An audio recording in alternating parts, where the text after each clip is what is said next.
the page turns, and the whispers begin. Not every ending is loud.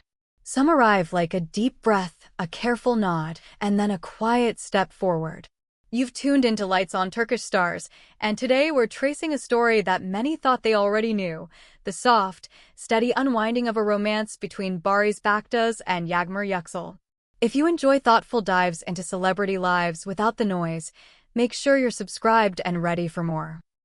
People think a breakup is two people going opposite ways and shutting a door. But sometimes, an ending is a doorway to a different room where both learn to live with lighter bags. With Barış and Yağmur, that's what we're seeing now. The signs aren't in declarations or confrontations. They're in a choice to be still, to keep working, to care for new routines, to let the images say what words do not. And lately, that unspoken language has been strongest on Yağmur's Instagram. Her stories feel like postcards from a life she is curating with intention. A little boy's hand clasped in hers on a chilly day, a carousel turning slowly under winter skies, snapshots by an aquarium glass where bright fish drift like moving paint, friends laughing off camera while a scarf slips down her shoulder and she tucks it up with that calm, knowing smile. There's playfulness, but above all there's purpose, a woman saying, "I've still got my center. I can be light without being careless. I can be soft without being fragile." That recurring emphasis on caring, the way she frames motherhood not as sacrifice, but as presence, has spoken volumes. She's composed a visual essay about dedicating time to a child, about fun that teaches, about weekends that run on cocoa and patience, and about letting a youngster see animals, colors, and movement instead of tinnitus-inducing screens. For all the whispers that once tried to box her in as too free-spirited, too impulsive, too enchanted by nightlife, the camera now tells a different story. She didn't fight those labels with statements. She ignored them and posted evidence instead. Then came the clasped heart detail only pet lovers instantly recognize, an English short-hair kitten blinking into the lens with that plush, unbothered dignity. It's a tiny thing, a domestic detail, but it signals a whole mood. Home, warmth, routine. Choosing to be responsible for something small and trusting. Kittens are love wrapped in disciplined hours. Feed, play, tidy, repeat. It's not the sort of choice people make when they plan to keep drifting. It's an anchor disguised as a purr. And yet, even as Yağmur leans into the comfort of home, she hasn't let the pulse of music fade from her life. If you've watched closely, you've seen clips that feel like a soft comeback. Evenings lit in amber, a small crowd, a booth, a friend handing over a pair of headphones, a quick grin like a dare. She isn't chasing chaos or crowd size, she's choosing intimacy and control, moving with intention through sets that reflect her ear more than anyone else's expectations. Call it DJ energy or call it artistry, either way, it's the same resolve: craft your space. Sound like yourself. Don't be defined by the title, someone's partner, when you can be known by your taste. On the other side of this quiet divide is Barış. If you follow his professional rhythm, you know he's not one to narrate his heart publicly. He's set life and scripts, dawn gym routines, and late-night call sheets. He's precision over performance when it comes to anything off-screen. No statements, no subtweets, no convenient photo ops calculated to stir speculation. His handling of distance is the same as his discipline on set: measured, focused, steady. And in that steadiness, a message is clear. There's no battle here. There's a boundary. Taken together, these choices from both sides make the ending feel less like fracture and more like evolution. For those asking whether the separation is total, the most credible reading is this: the romance has landed, and the runway lights are off. But a respect remains. Not a daily ping, not a midnight check-in, not nostalgia dressed up as courage. Rather, a grown-up acknowledgement. If something important were to arise, a line could be crossed in the name of decency, briefly, clearly, and with no illusions. It's a brand of friendship that doesn't pretend it's the old romance. It's a shorthand you keep on the shelf and dust off only if you must. How did we get here? Rewind far enough, and you'll remember why it was easy to root for them.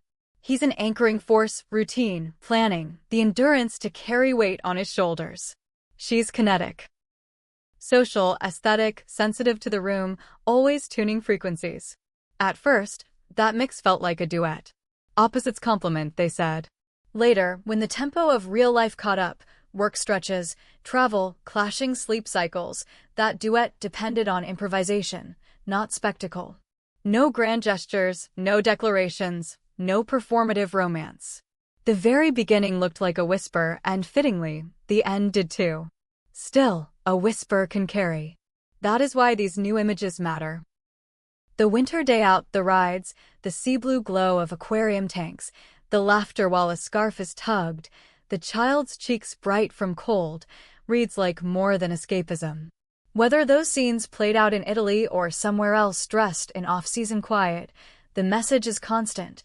The fun is real because the priorities are grounded.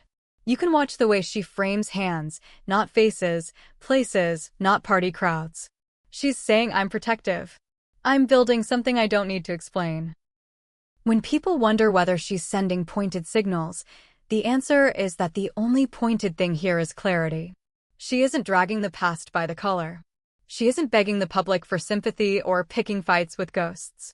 She's curating a timeline that mirrors the life she's walking through, a household that purrs at dusk, a calendar that includes both music and school pickup, a spirit that knows when to show up on stage and when to switch off the lights at home. If that's not maturity, what is? There's an undercurrent worth noting in how the narrative has shifted since the whispers about her being too unattached, too much a creature of the night. That talk has drained away without a rebuttal. The rebuttal is baked into the daily evidence, full days, planned fun, care routines, and the refusal to play the role of the scorned. Force fades in the face of consistency. And consistency is what she's posted. For his part, Barış is doing the one thing entertainers have left when the conversation gets speculative. He's letting the work speak.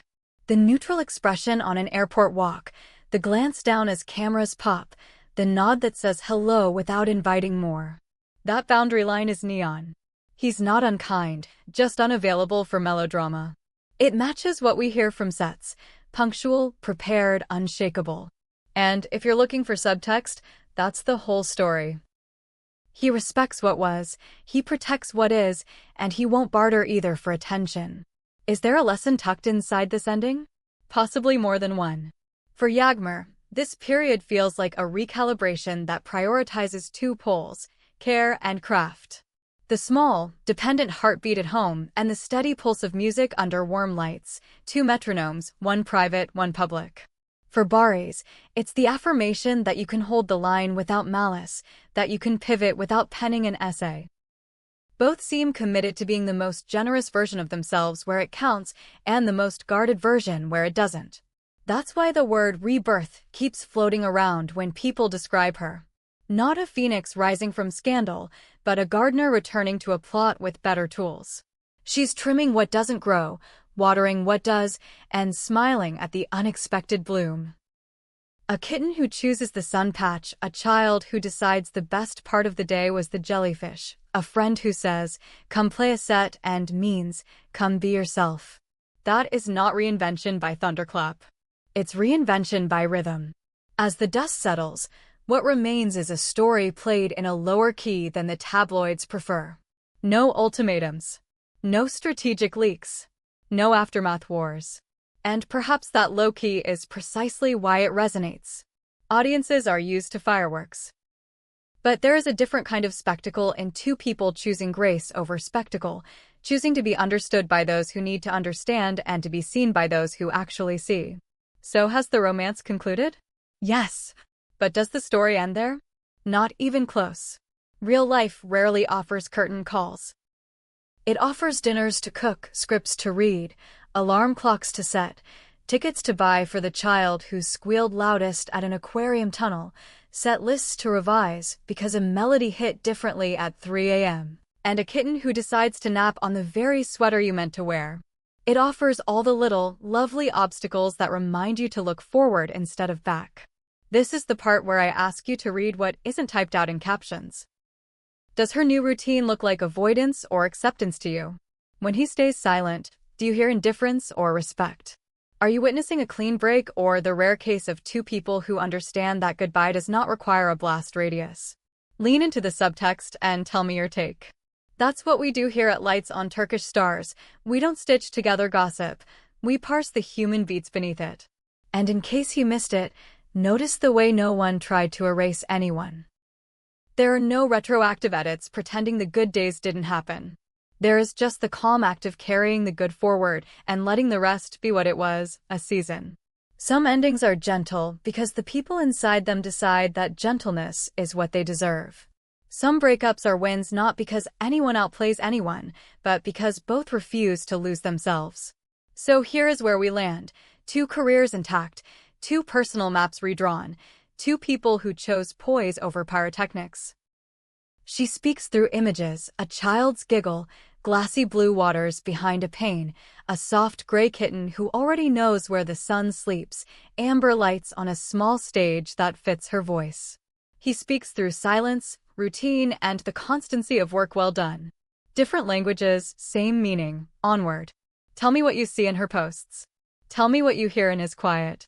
Is the chapter truly closed, or is this one of those rare arrangements where the only tie left is respect? Drop your thoughts below, and if you want more conversations like this, slow, sharp, and honest, stay with us. Like the video, subscribe to Lights on Turkish Stars, turn on notifications, and keep your seat. We'll be right here, tracing the lines of what's said and what's meant, and finding the story in the quiet places where it usually hides.